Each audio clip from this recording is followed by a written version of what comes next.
So you're overwhelmed with your mortgage, your home loan, trying to take the responsibility of your family, interest rates, inflation. It all seems very overwhelming. So this is going back to basics around finances, how to get control of your home loan, of your life. So if you're just doing the home loan, you're going to be home loan focused. If you're just doing the insurance, you're going to be insurance, etc. So if you're doing home loans, insurance, investments, and KiwiSaver, you can actually step back and go, okay, cool.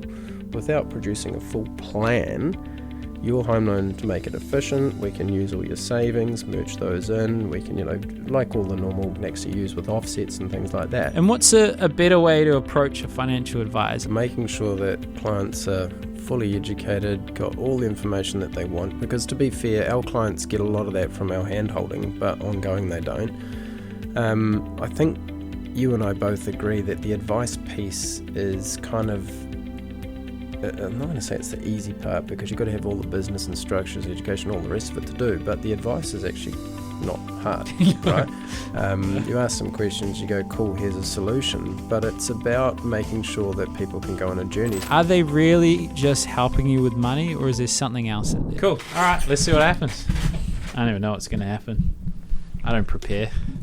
I know more about you than any other guest, which is just, because I looked at your systems a little bit. Oh, yeah? Every other guest, I don't even know their name till I just look at the thing and I'm like, oh, hello. Yeah, so I think you connected on LinkedIn a long time ago, and I don't know if we're on yet or not, but... We can start, yeah. But what was your journey? Because I'm pretty open book, yeah, and you look a hell of a lot better and healthier now than you did a couple of years ago. I was looking at you going, wow, I hope he's okay. And I was saying that, and I say that in a nice way, not like a, that's right. You're not, you were kind of disheveled and, I don't know, rough, whether that was on purpose for some of your videos or... No, so a few things. One, I was doing less than 1,000 steps, maybe less than 500 steps a day. How? You just work 14-hour days and stay in one place. So that's why I got fat. I worked that out. Yeah. In terms of taking pride in my appearance, I just didn't buy any clothes to fit, and I was earning $5 an hour, right. as you try and grow your business. Mm-hmm. So I was like, okay, well, I'll lose weight. They'll fit soon. Yeah. And only recently I'm learning about self-worth and taking more pride in my home and in myself. What triggered that? Coach, good. Yeah. Yeah. A girl that was on this podcast a year ago, Michelle Henderson. Okay. I was bailing her up. I'm like, you should be a coach. You're fucking good at this. And she hit me up a year later and she was like, okay, I'm going to give it a crack. And I was like, all right, do me first then. Oh, good. So interesting, because I did one of those Tony Robbins UPW experiences. Oh, yeah. And took me through, I forget what it's called. Did you walk on coal? No, it's in my office. So it was the live, online version. And I'm going to remember it in a second, but there's a particular process he took you through. So basically it's kind of like, it'll come to me, the name of it, but it's basically visualizing, and he gets you into a state, right? Visualizing, putting you where you are, thinking about the worst case outcomes of what will happen, right? And let's just say if you didn't do more steps, or you didn't do this, or you didn't do that, like how bad and dark you can get. Like he puts you in a state where I got to a point where I was just like, shit, I don't drink much, but if I keep doing this and I'm just avoiding life and blah, blah, blah, I'm going to end up losing everything, my marriage, my kids, and all the rest of it. And then right through to where do you want to be? And he manages to take you right there and then pull you back to where you're going. And it's just devastating. Like, it's, if you're in it, it's just like, I think my wife walked in on the closed room at that point, and you're weeping with mascara's running, bent over and crying. She's probably like, what the fuck is he doing? I'm doing this for you, honey. Yeah. In 10 years, we're not going to be together. But I guess through that experience, and this is nice to say off air, is, I can't remember if it was last Christmas or the Christmas before, I realised, but like, you learn about yourself. And so I was like, stuff this, something's wrong with me. I'm sure it's ADHD. Sure it is. Because I did all the online assessments and everything, took it to my GP, and I said, hate mainstream medicine, but pretty sure this is me. And he goes, well, I don't want to medicate you or do anything like that without getting everything, checked. So I went off to a clinical psychologist. Oh, yeah. Sat there for about an hour with the most sterile room in person. Like, she obviously excellent at her job, but I was just like, fuck. And at the end of it, she goes, so you're not ADHD, but you're definitely anxious. So I got diagnosed with generalized anxiety. Oh. And then I told some of my best mates, and they're like, you fucking didn't know that? I'm like, I'm 44 years of age. Could someone have given me a heads up? You know? So it just shows. And then since that, just everything in business and life is just not sharply turned, but going a lot easier. How did you work with it once you knew about it?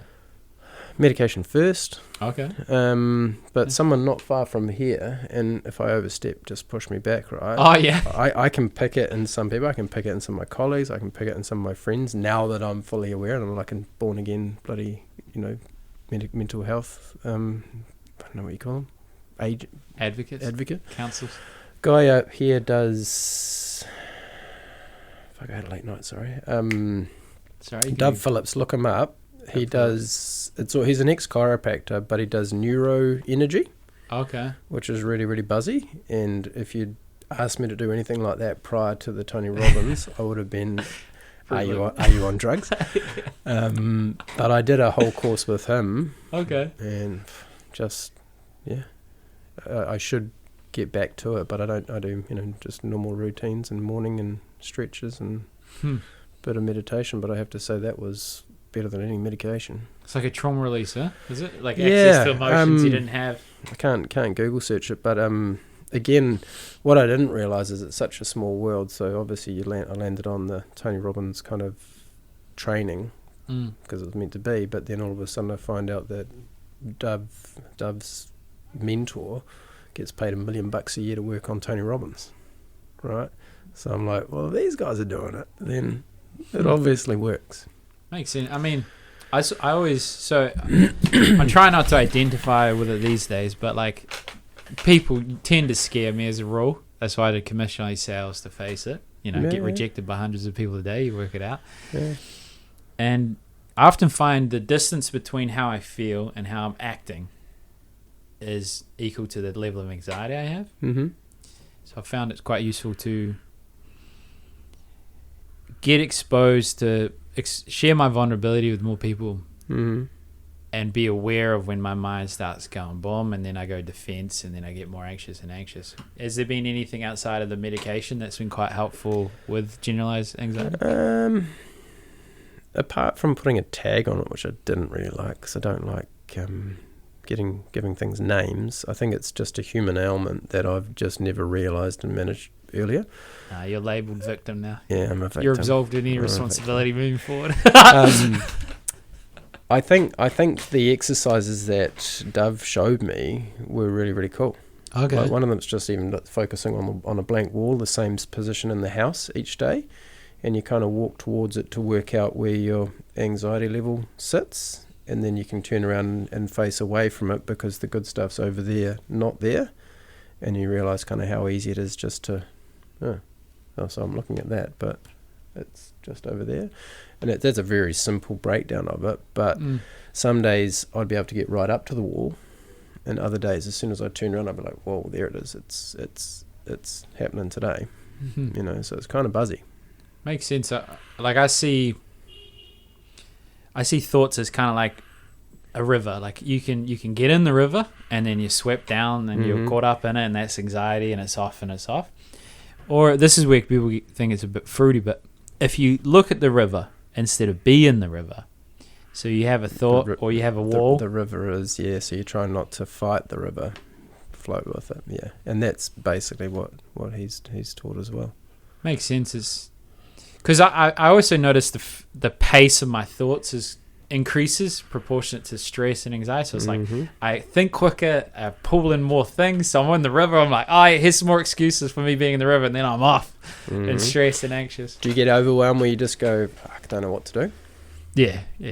And then I fall into victims, my whole thing, like, poor me, you don't understand, it's different for me. That's why responsibility is a core value. Yeah. Just as soon as I'm around someone playing victim, I'm just like get angry. Yeah. I that's what basically triggered me is, and flipping back to business and being a good dad and all the rest of it, is I got frustrated because I could see my own potential, and I'd talked about a project now with one of my good friends who I call a mentor.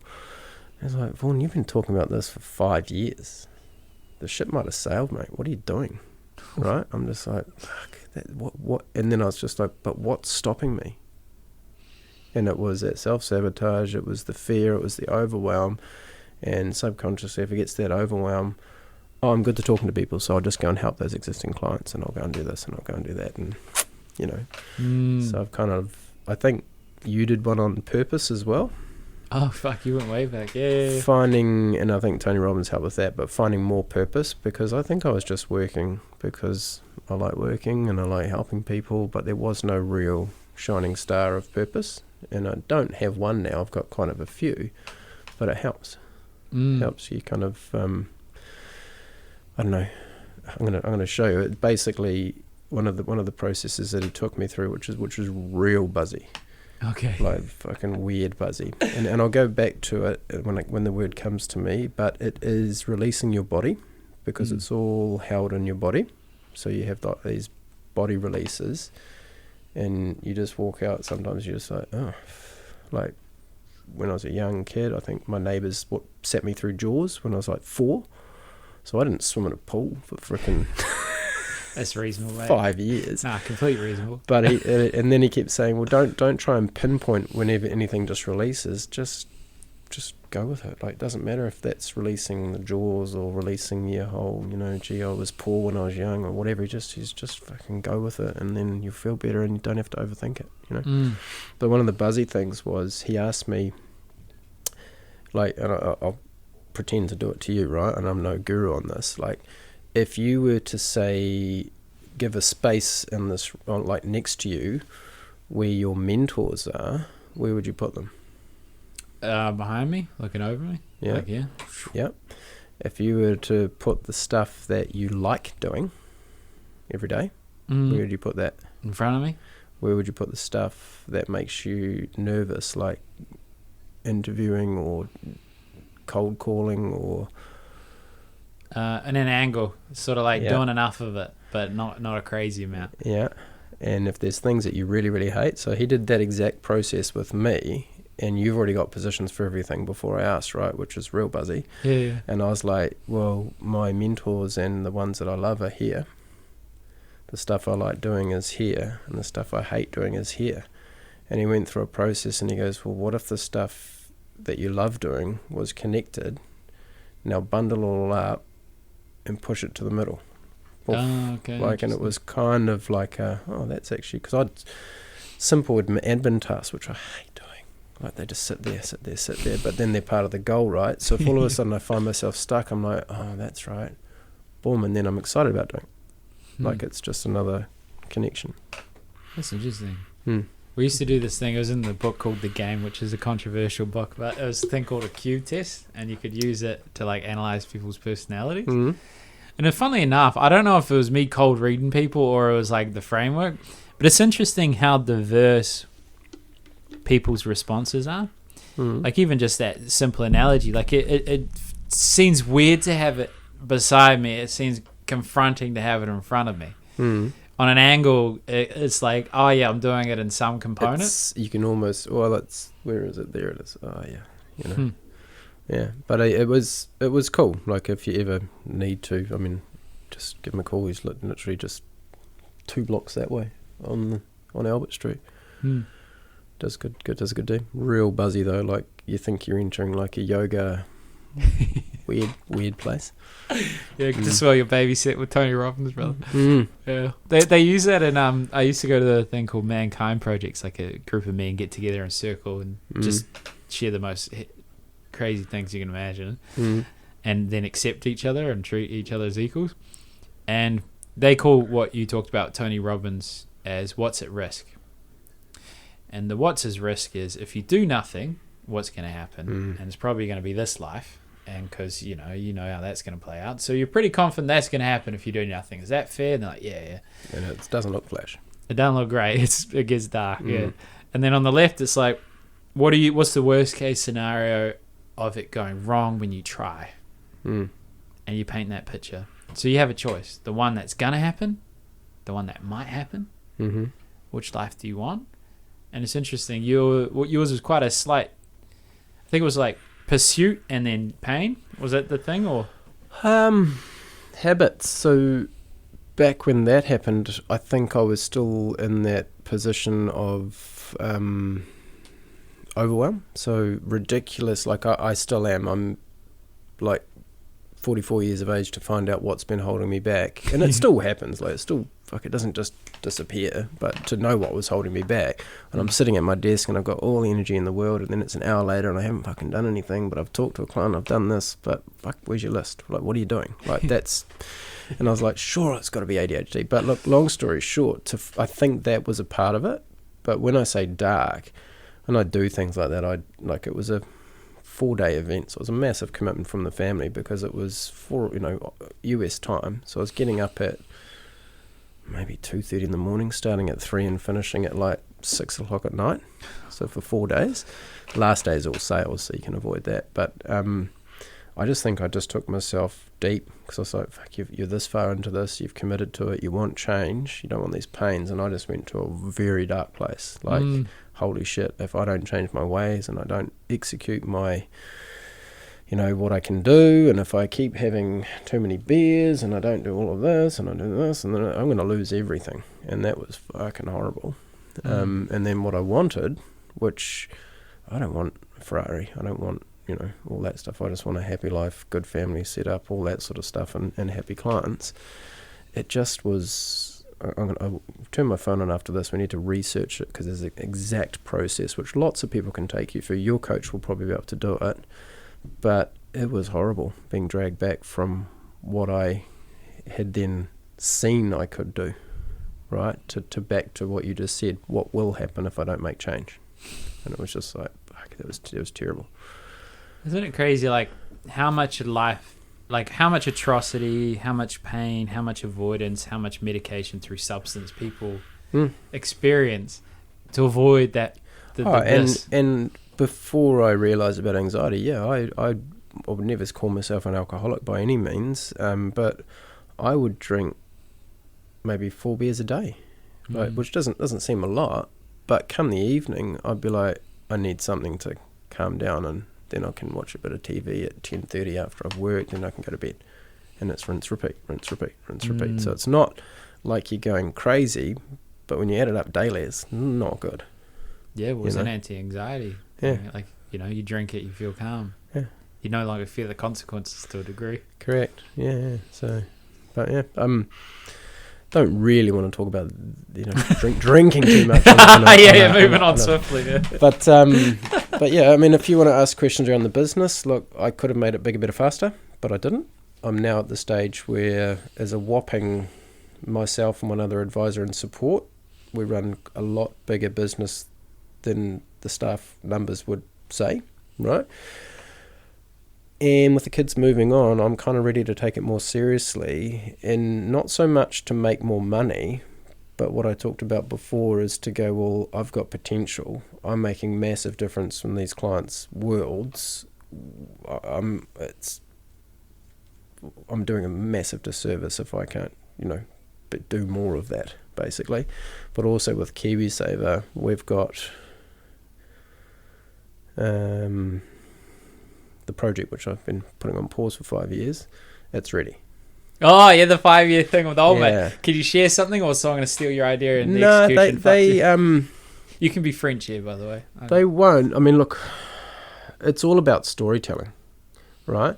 So the potential with KiwiSaver is you should have a shop on Queen Street, and there should be lines of people saying, yes, I want to make an extra 300,000 in my lifetime. But because Kiwis are instant gratitude, and it's not instant, there's no line, right? So the line in the business is the phone rings for home loans, because everyone wants money in a house, right?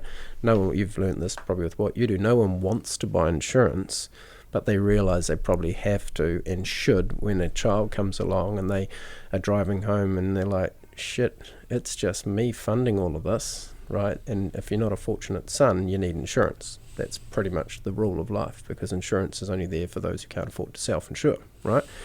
Then with KiwiSaver, it's, look, I cut my teeth at Hewlett Wealth Management, which was one of the initial KiwiSaver schemes. Ah. And then we sold to Fisher Funds, and I was on the other side there. So I'm happy to talk about that journey as well, because basically I turned up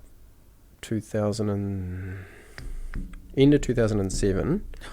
Yeah, good start. And it's all up from there. And started, I was a tradesman for many years. So I left school as an electrician, then moved into a plumbing manufacturer to introduce electrical, and then went to funds management. And day one, what is KiwiSaver? I was like, I've got no idea why I'm here. You know, and did everything from selling through to getting them ready for we'd just done licensing.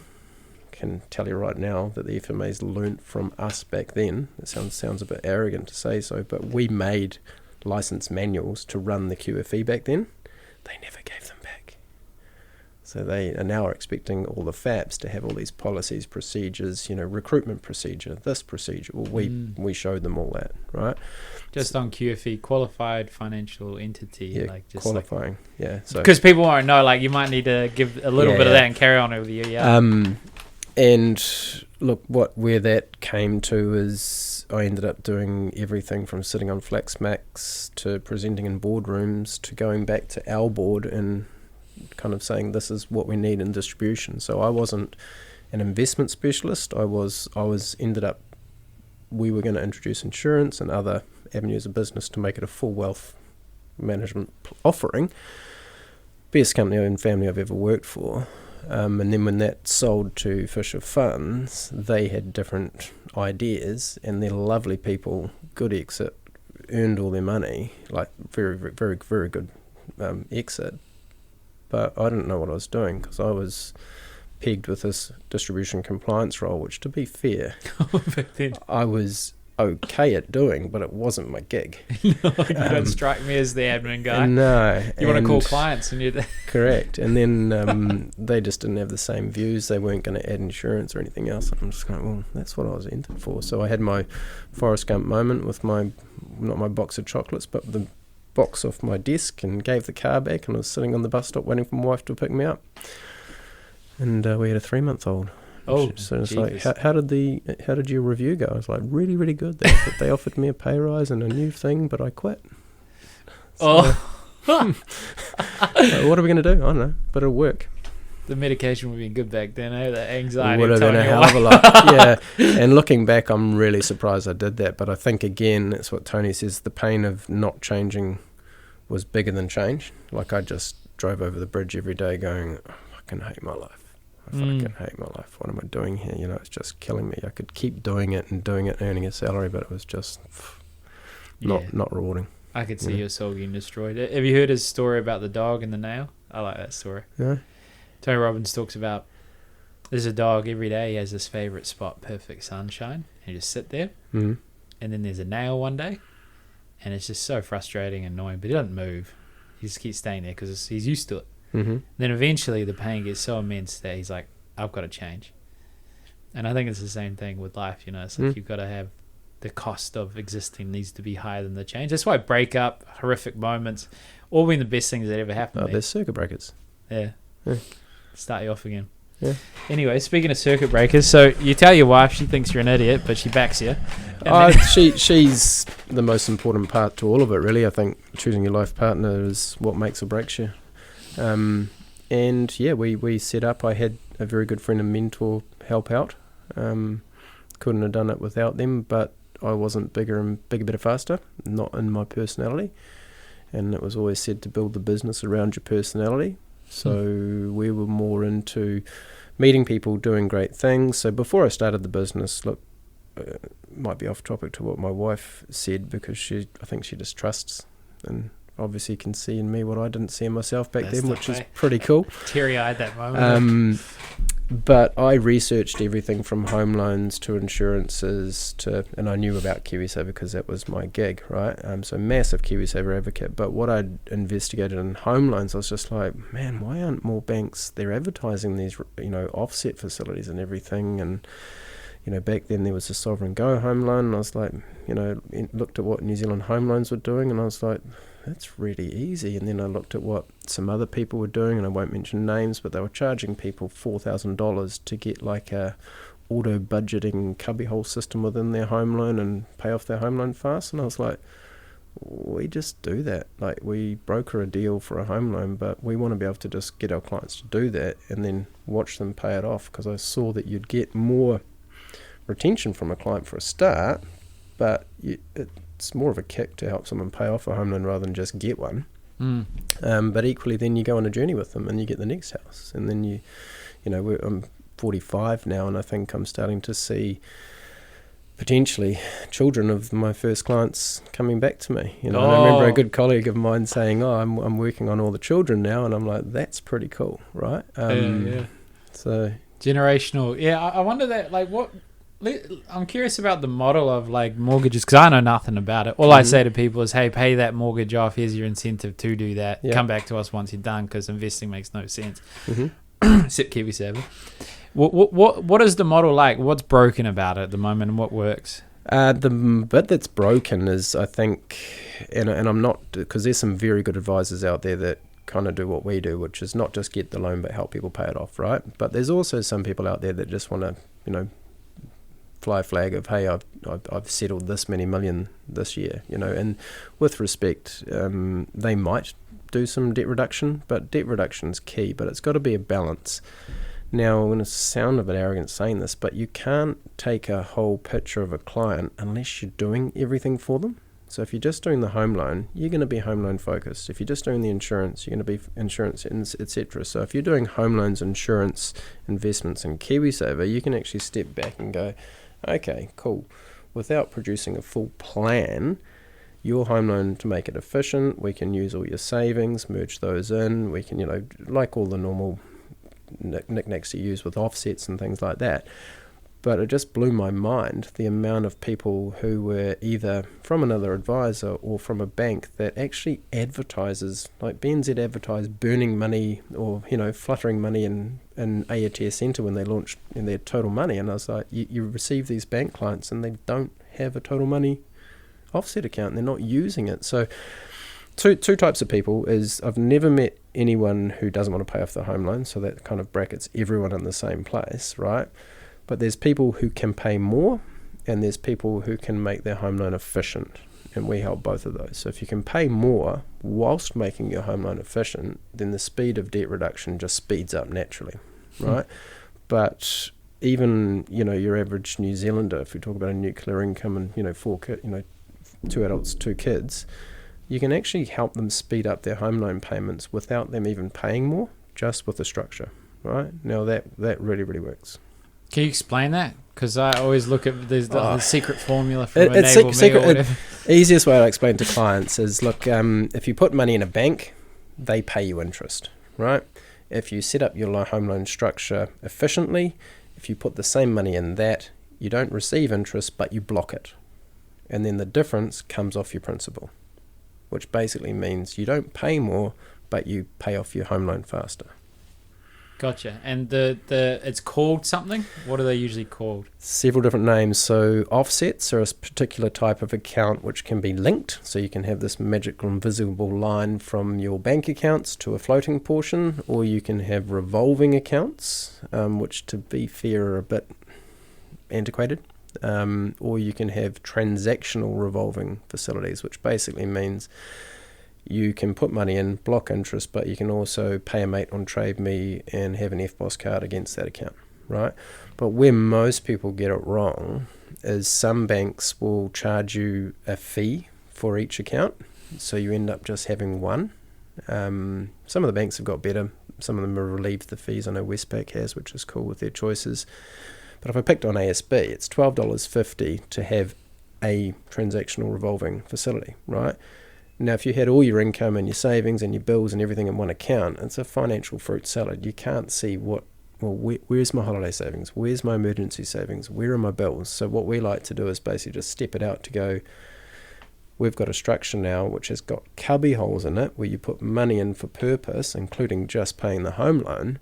Now you can see where you're at, and we can do that with no fees. And by the way, we're also there for your fixed rate rollovers, and we can help you monitor it. So we talked about coaches before. It's like our home loan coach.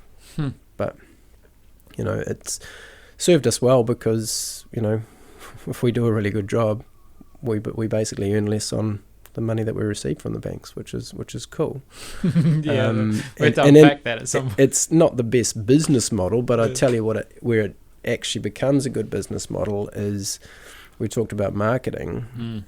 Since we've been in the business since 2012, and it's only just now as we want to grow that we're actually having to turn marketing on, because the marketing's been phone rings.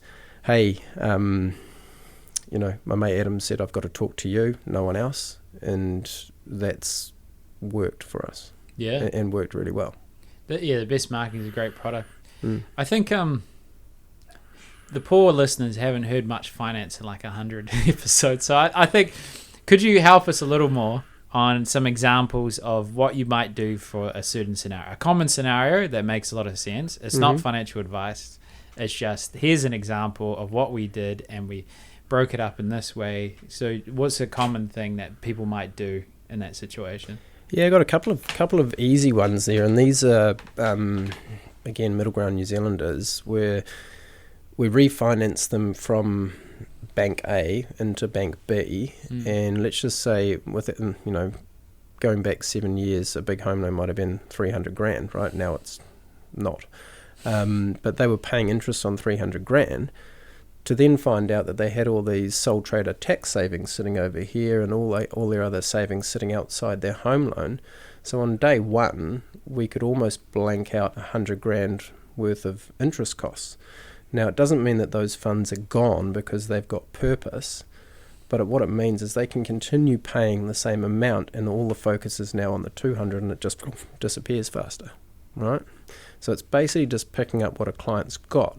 Now, that's a good example. Not many people have 100 grand sitting around, but everyone has income or they don't get a home loan, right? So if you use that income, which is generally in the thousands to tens of thousands a month, you can sit that in a home loan for a month, offset, pay all your bills monthly, and it flips the old, well, if you pay your home loan off fortnightly, then you pay it off faster. When you're talking about offsets and revolving and use of money, it kills that idea, because you're better off parking money in a home loan for a whole month, if not more, because it's sitting there blocking interest before you pay your bills, etc. I see. It's you use language like block. It makes it quite simple and easy to understand. Well, it's the easiest way to explain how offsets work is you kind of block interest and then the difference is paid off principal. Might clip that. People need to know about offsets. So curious as well behaviorally. So I've talked to people earning $500,000 a year and saving nothing, and I've talked to people earning minimum wage and saving heaps. Maybe it's a little harder now. You have to have offal cuts and chickpeas for a week, but you get through it. Do you notice behaviorally what helps people pay it down? Is it putting like the smile account or whatever old mate says? You know what I'm talking about, the barefoot investor. Oh, you do have to have a smile account, and that's what we always talk, especially with first home buyers. Everyone comes in, they want to buy the $1 million house or more, and it's like, well, you can, but you're not going to Fiji, for your holidays anymore. Oh, is that a big deal to you? So you've definitely got to make sure that someone works within their budget, etc.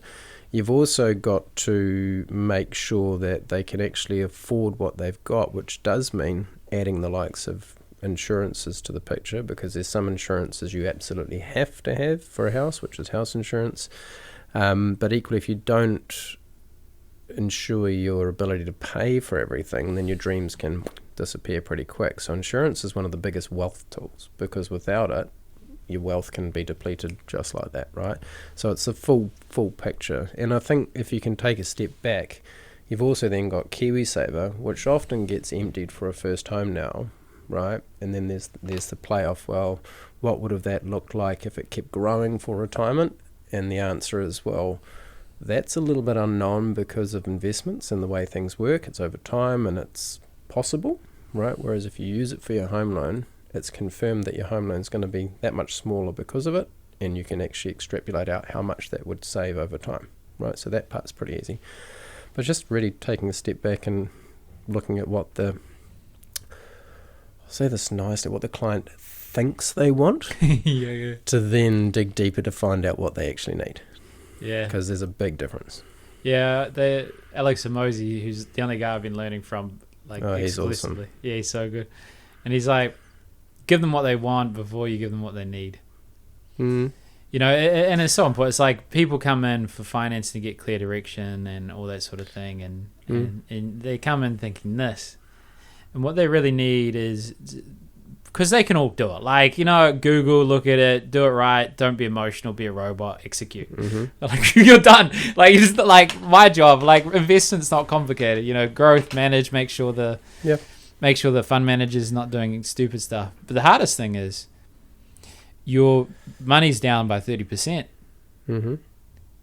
Don't jump off the boat. It's fine. Correct. Oh, the water's looking real good. Like, don't jump off the boat. Yeah. And so you don't want to say it, but you're almost like, hey, we're just trying to keep you going. How did you get through 2020 with that? That's fine.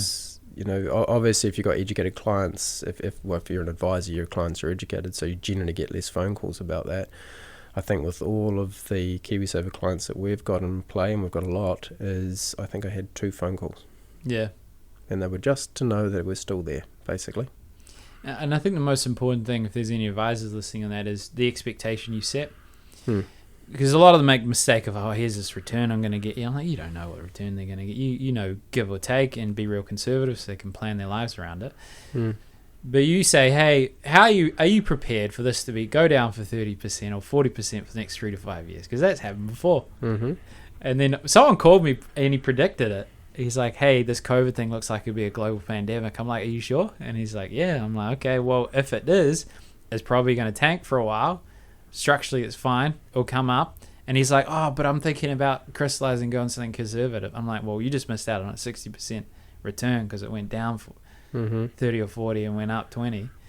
So, and that's where, you know, this is another terminology, dollar cost averaging, which in the industry all know what that is. It basically means regularly putting money into an investment because you're then riding that wave. And I try to explain that to clients in the most simplest form, is that, you know, if you look at a yearly result from fund manager A, like for KiwiSaver, they might have done 10%, but it's possible you did 15 or 8. Right, it all depends on when your money landed and what journey it's been on. So a bit like you, I just prefer to pick good managers who do a blimmin' good job. We hold them accountable, and if they make changes, we can cull them. Yeah, it's only if there's fundamentally something wrong.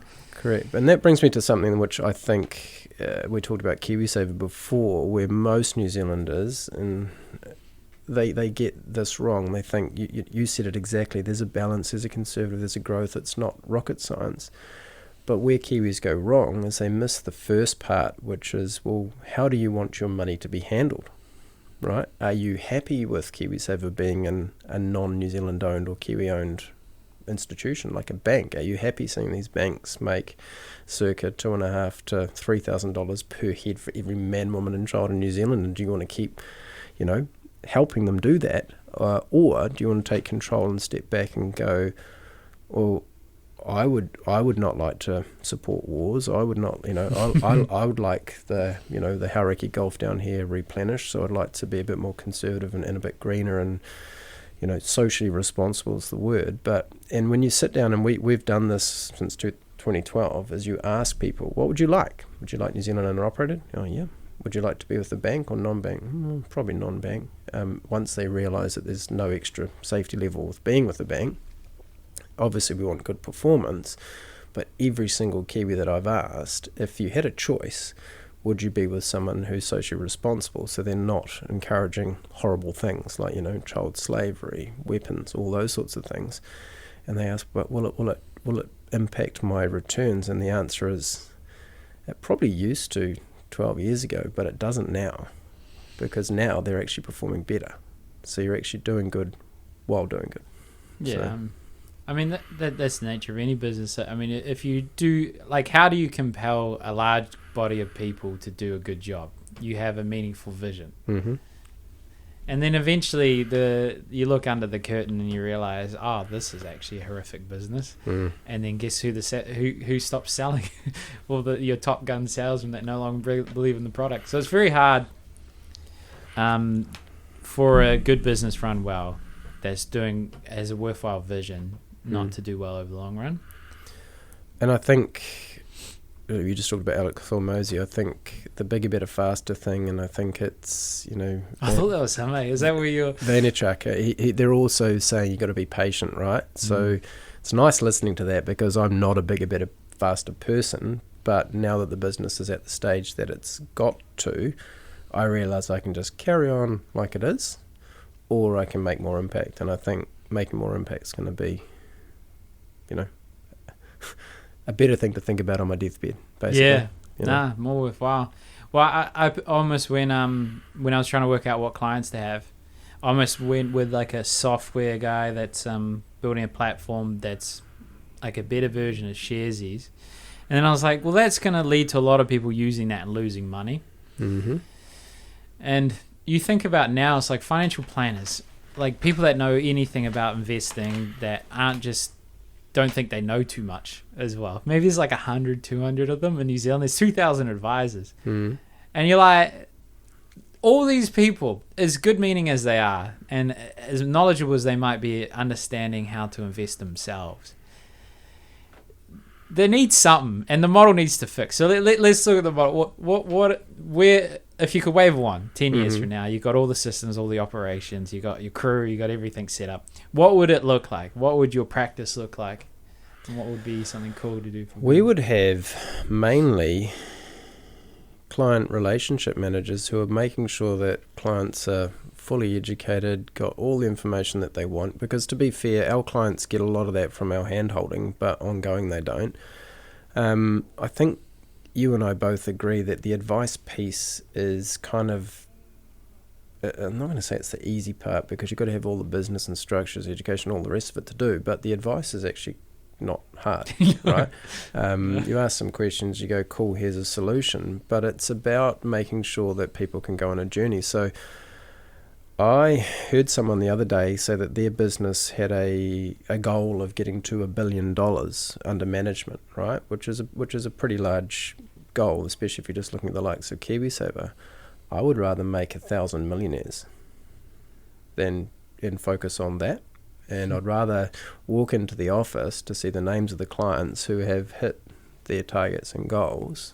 So I've got a picture of the office and what it looks like. Oh yeah, 1,000 millionaires. And it's just, I guess it's more, I can see the energy from all of that, and it's just like a really cool place with good stuff happening, basically. So an extension of what we do directly with our clients now, but on a slightly larger scale. But we'd also like to give back as well. We're not at that position just yet, but one of the things that we are hoping to do, especially with the likes of KiwiSaver, is let our clients choose a charity of their choice, because I like freedom of choice. Some providers out there will, plant a tree or, give to the SPCA or whatever their choice is, but that's not the client's choice. So we're looking at, saying, well, not just profit, but part of the remuneration and percentage of it will be put to vote to our clients, and we'll evenly distribute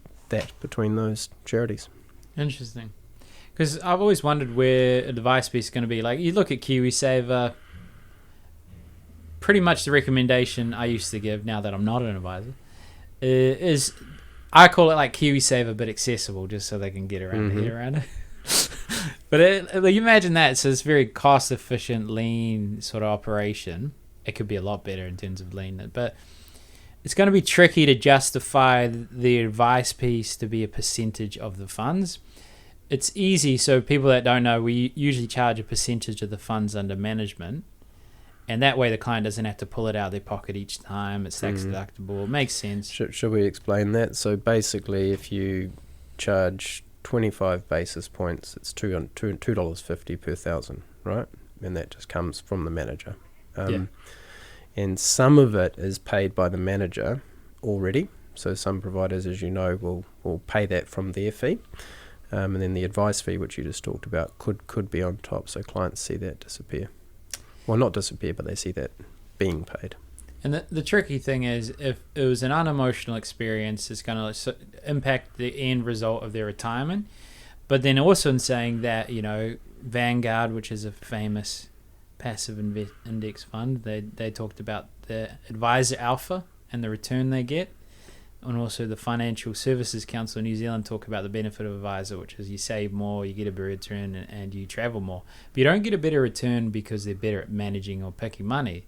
It's predominantly because you stay the course. Like you're just like, oh, I'm going to chop and change, you know? Correct. Like, It's the coaching factor. And I always say that to clients, they go, after a meeting, they're like, oh, this has been so informative. It's amazing. And I was like, well, I'll take credit for some of that, but there's a sugar pull effect by you having me come here and talk to you, right? So now you've already flicked a switch. So I'd like to take credit for all of that, but I can really only take credit for what I do. But I think you're right. When someone's engaged with an advisor, and that advisor's not just a typical broker who just wants to do a deal, churn it, and then move on to the next one. If that advisor's still there, answering the phone and helping them maintain what they've got, they stay the course.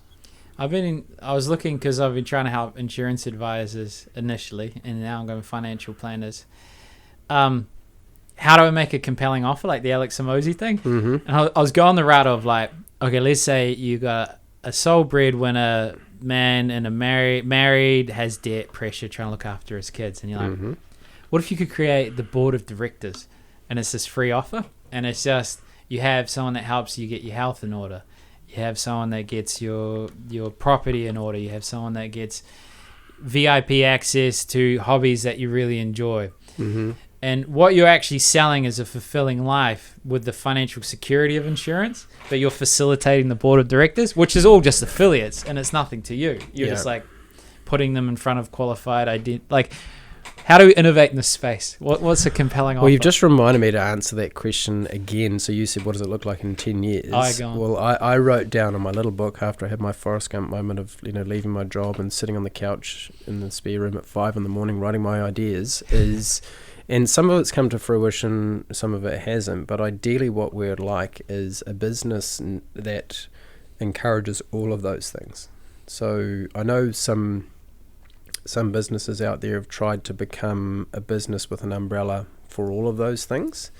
It doesn't necessarily work because, there's some conflicts straight away that need to be dealt with. But what we would like, and what we'll get this vision of is, people doing boot camps. So there might be a Life First boot camp down in Wellington for some of the clients at a particular area, and that's paid for by us, and they enjoy that. Or there might be an event where I get someone like you to come and talk to particular businesses or do some interviews in front of people, and that's paid for us, and it's just being a bit more community. And then within that community there's trusted professionals, which might not be us. I mean, we kind of do that now. With someone comes to us, I mean, we've got solicitors, trustees, all those people. We don't receive money from them. We just know they're very good at what they do and help the bigger picture. So how would you do that? Like, how would you bring all of that together? Like, firstly, I think you've got to be very profitable because it's going to cost money.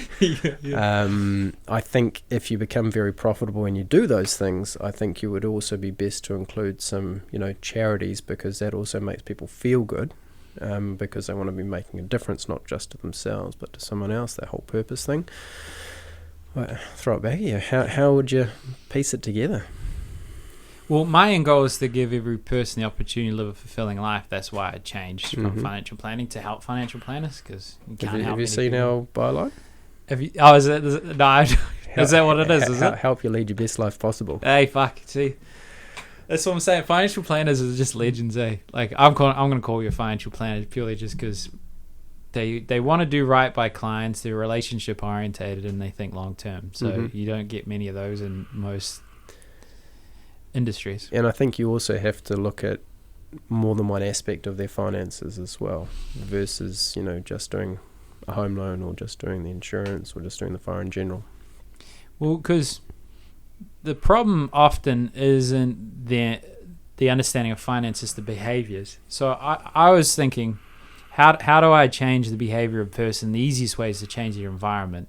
That's why I thought I was going to go B2B, because if I help businesses fix the acquisition problem, have good systems and operations, then I can look at the culture part and how do you create an environment that's vulnerability is accepted, as a space they come and they enjoy, and you facilitate them identifying their purpose in the organization. I thought that route, but I think with financial planners, I see it going, you use the money as the excuse to help them.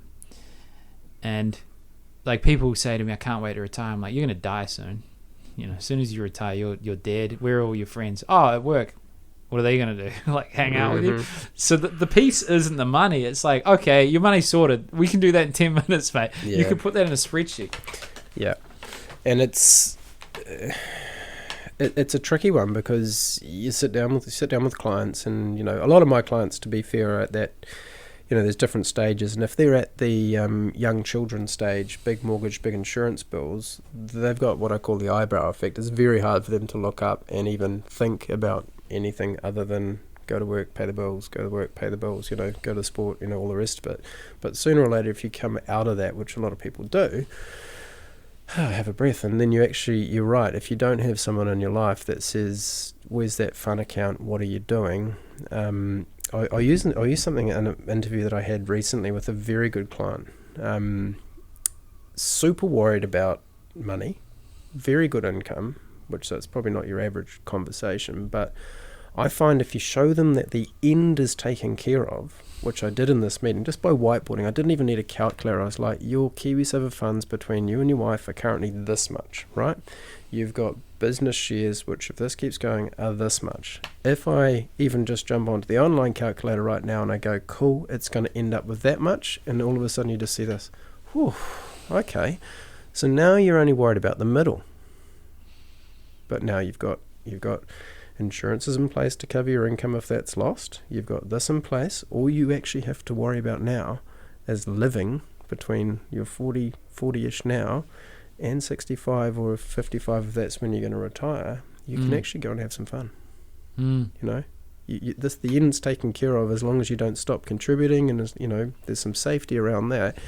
And when people see that, because everyone's got their different levels of retirement, right? Some people, I think the average Kiwi runs out of money within 1.5 years, or they are $290 a week short instantly, right? So that's what we're going to try and break. But for those who have been in KiwiSaver for a long time, and there's heaps of people that slate KiwiSaver, but I've seen nothing but magic from it. Oh, it's amazing. Is if they've got reasonable incomes and they've contributed their whole life, then if you can actually show them, and with respect to the Financial Markets Authority, which is the FMA, they now have encouraged KiwiSaver providers to use quite conservative calculators, and but they're not actually a true indication of what you will have, right? So if you show them what they might have, and then there's the conservative option, and it's probably going to be somewhere between that, they go, wow, I'm going to have that much just from KiwiSaver. I'm like, yes. So again, life happens, inheritance might happen, if you're lucky, you outlive your parents, if there's anything to be handed down, or, all those other things come into play. So it's just trying to, again, I guess, lift that eyebrow view of, oh, I've just got to go to work and damn, this is hard, because, and that's our market as well, because we just love helping, your average Kiwis do far better, right? Versus a lot of people will hunt the high earners, and we'll just get them as investment clients, or, we're not those. We just want good people. Yeah, it's a balance. Because to run a good business, you do more. You charge more for less people. You do more like the 1,000 millionaires. Or, and it's never. I've always believed if you do a good job, the money comes, right? And it's proven. It's been tough because there's been crawling through gravel at some stages. But if you do more with that client, then more money comes as well. But equally, then it's great because then the relationship's greater as well. So I just see it as a bit more of a win for everyone. As if you're doing just the home loan, and then you do the insurances, then you've got the KiwiSaver. Because someone asked me the other day, they're like, don't you get paid to make my home loan big? And I'm like, yeah, we get paid a commission on the size of the home loan. But hey, don't forget, we also get paid a commission on the size of your KiwiSaver. So I'd rather see that grow. So if your home loan shrinks and your KiwiSaver grows, we get paid the same. So if we can do that for you, it's a win-win, right? I can see you've used these quite a few. Because when a complex thing's simple, and it addresses a concern in a way. We've almost done an hour. We're done. Oh wow, 53 minutes. Gee, I can talk. Yeah, we're flowing, brother. Yeah. But just on that, freeing themselves up, which is interesting. So it's like they come in, they're clear to a degree if they trust you and feel that comfortability and see the numbers. Then now that they're clear, what will they think about? Like, what do you think are common trends or problems, not just in finance, but in that stage of life? That, like, whether it's finding a fulfilling relationship, I heard a lot of divorces happen when the child's 4 because now it doesn't need you anymore, and you're like, shit, we didn't maintain a relationship. And unless you're fortunate, there's massive financial pressures as well, which, is a major cause of divorce. Look, the question again? So what happens now you can see clearly? Now the rain is gone. Because do you want purpose? Do you look for hobbies? Now the kid's not so dependent and you're aware of your finances and they're good. Because a lot of men, at least I talk to, they're like, I'm sacrificing my life for my kid. I'm like, yeah, but what about the legacy of values? I can only look at it, like I always say, another analogy is you're the lead star in your own movie, right? I see my in-laws at Christmas time with massive smiles on their face because they can see the grandies coming through, right? So it's a little bit like that. If someone's in the trenches with young children and struggling, that's all they can see. But what they can't see is in 10 years' time from now, all the hard work, you're going to get super rewarded by, kids and love and all the rest of it. Plus, hopefully the income's up and the bills are down and things get better. I think even your average Kiwi, and going back to that, and I'm plugging advisors here, because if your average Kiwi has someone to rely on, like a coach, a financial coach, then if you can enlighten them on the end piece, they won't necessarily lift their eyebrows and, their eyebrow view totally, but they will at least have more fun in that moment, I would hope.